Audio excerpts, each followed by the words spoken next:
Hello everyone and welcome to my YouTube channel. Today we are going to discuss about how to deactivate your Facebook account temporarily on iPhone after the latest update.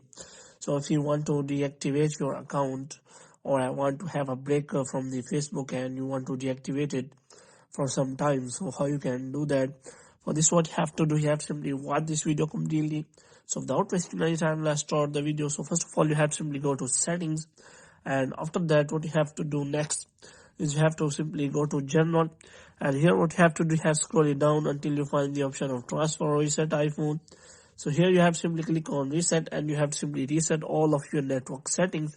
And after resetting all of your network settings, you have to simply go back. Now what you have to do next is you have to simply open the App Store here. So in App Store you have to simply search for the Facebook, and you have to make sure that it is not showing any kind of update. And if it is showing any kind of update, then you have to simply update the Instagram Facebook app. And after updating the Facebook app, what you have to do next is you have to simply open the Facebook, and here after opening you have to simply click on profile, and after clicking on profile you have to simply go to settings. And here what you have to do next is you have to simply click on account center here, and after that what you have to do next is you have to simply click on personal details.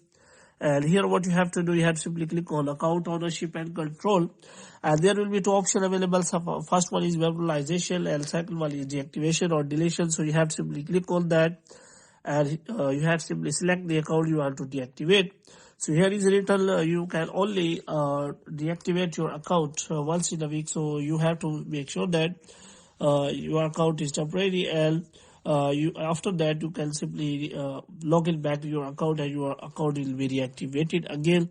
So you have to simply click on that. You have to simply click on continue, and after that if you have page related to your profile, that page will also be deactivated. So you have to make sure about that. And after that you have to simply click on continue again, and you have to simply provide here the password. And after providing the password you have to simply click on continue, and after clicking on continue you will be provide the reason why you want to deactivate your account. So you have to simply click on continue, and after that they will tell you detail, and you have to simply click on continue again. And after that there is option available that whether you want to deactivate your messenger. So previously there was option available. So if you do not want to deactivate, you have to simply click on that option so that your messenger will be active. So in this way you can simply deactivate your account. So hope you have liked this video. Get more videos like these, you can subscribe our channel.